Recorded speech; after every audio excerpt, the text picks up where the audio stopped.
السلام عليكم، ازيكم يا بنات؟ عاملين ايه؟ يا رب تكونوا بألف خير. النهارده فيديو النهارده روتيني ليلة العيد. خلاص بقى العيد بكره ان شاء الله. كل سنه وانتم طيبين، ربنا يا رب يجعله عيد سعيد علينا جميعا كده ان شاء الله. النهارده هقول لكم الروتين البسيط قوي بتاعي. انا هعمل روتين اسبوعي ما فيهوش اي افتكاسه، يعني حتى مش روتين شهري او كده او تنظيف عميق للبشرة والجسم والحاجات دي، لا خالص. انا هعمل روتين اسبوعي لطيف خفيف جدا. مبدئيا كده ده شكل البيجامه بتاعتي، كنت وريتها لكم قبل كده في فيديوهات، بس قلت هوريها لكم بالتفصيل كده اوريكم شكلها ان شاء الله في روتيني ليله العيد. ده كده شكل البيجامه. هي بسيطه جدا، الالوان بتاعتها هاديه قوي، كلها الوان بدايه بس الدرجات اللي هو الروز والجراي واللون الاوف وايت، والوانها هاديه جدا بصراحه وحلوه جدا بالنسبه لي، مريحه. ده شكل التوب، هو مفيهوش اي افتكاسه كده، هو ساده لونه بينك بس هو اغمق شويه من اللون اللي انتوا شايفينه، هو لونه البينك اللي هي الدرجه دي اللي انا بشاور لكم عليها. مكتوب كده فريش. وكمان البيجامه بسيطه خالص، التوب بتاعها مفيهوش اي افتكاسه، فبصراحه شكله حلو جدا وهادية كده، ومكتوب عليها فريش من نفس قماشة وشكل البنطلون، فشكلها مناسب وهادي ان انا اقدر البسها في البيت براحتي خالص. ده كده شكل البيجامه. كمان الخامة بتاعتها زي ما انتوا شايفين كده، فيها مطة بسيطة، هي جل وانا بحبها جدا في الصيف، مش بتحرر وبتبقى مناسبة جدا معايا في اللبس والاستخدام والوقت الحر اللي احنا فيه ده. كمان يا بنات انا هبتدي اعمل روتين بسيط خالص، روتين اسبوعي زي اي شاور مثلا باخده ليلة العيد كده، بس هيعمل كده راحة نفسية وهيبقى روتين بسيط. انا هبتدي استخدم الشاور ده، هو ده كده شكله، ده اسمه بلو لاين.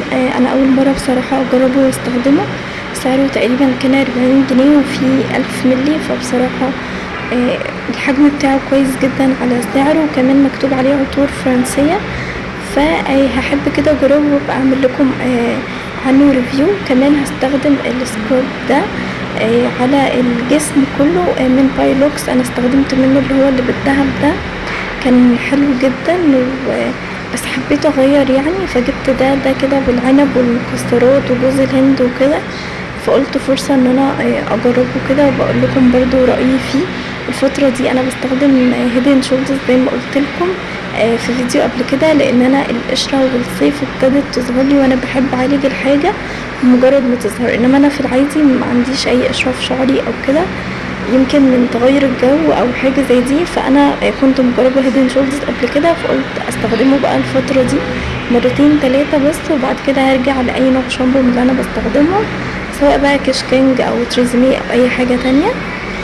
هبتدي بقى اعمل سكراب على الوش بتاعي لحد ما السكراب استخدمته للجسم ينشف، واغسل شعري كويس وكده، فاستخدمت سكراب ستاركي ده بالتفاح، كنت استخدمت قبل كده واحد منه اللي هو بالطماطم، فقلت اجرب ده كده. ده سعره كان 15 جنيه او 25 بصراحة مش فاكرة، بس هو كان حلو جدا، فهبتدي كده استخدمه على وشي وهسيبه ينشف.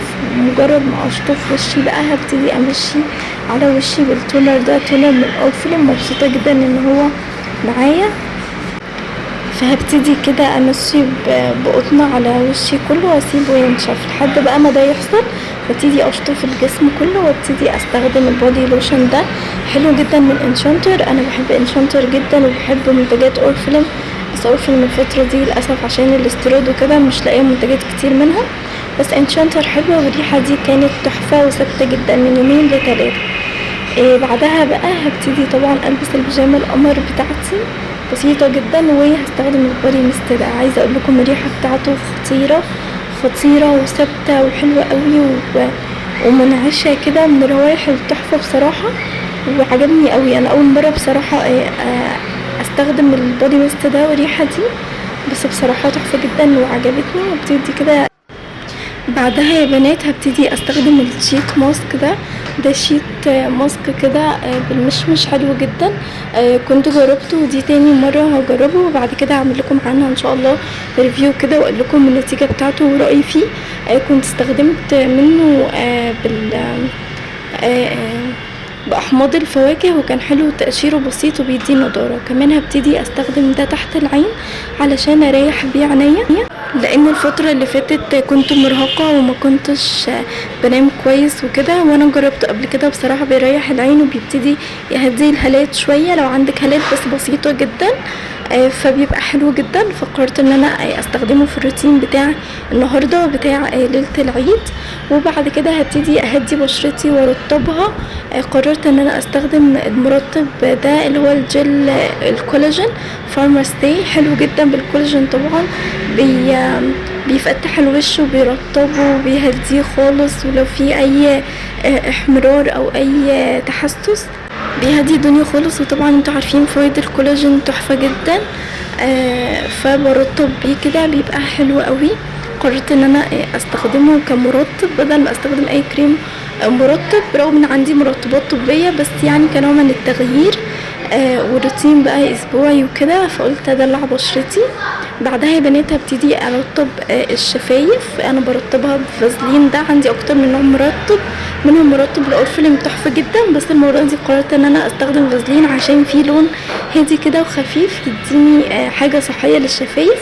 وقررت استخدم على ضوافري الكالسيوم ده من يولو، طبعا مفيش غنى عنه وغني عن التعريف، تحفه جدا في الاستخدام، بيبقى حلو قوي. بعد بقى ما برطب الجسم وبرطب ايدي ورجلي، بقول ان انا ادلع نفسي شويه، فبستخدم حاجه بسيطه قوي من كريم كعب الغزال ده على كعب الرجل، بيدي لون كده بينك واحمرار هادي وبيبقى لطيف جدا في الاستخدام. بعد بقى ما بخلص الروتين ده كله ببتدي ان انا اشيله كده خالص. واكتر لحظة ممتعة بالنسبة لي بصراحة لما ببتدي اخلص الروتين ده وابتدي ان انا اشيله كده خالص واستخدم التوكة بتاعتي وابتدي اسرح شعري. واكتر لحظة بقى ممتعة بالنسبة لي لما اشيل الروتين ده كله واخلص الروتين التحفة ده وابتدي افتح التوكة الجديدة بتاعتي وابتدي اسرح شعري واعمل كده فورمة بسيطة مناسبة للعيد وشكلها حلو ومختلف، وابتدي استخدم التوكة بتاعتي. بس كده يا بنات، كده الفيديو خلص. ده الروتين بتاعي ليلة العيد. كل سنة وانتم طيبين. ابتدي بقى نعطر البيت ونبتدي ناكل اي حاجة حلوة، وكل سنة وانتم طيبين.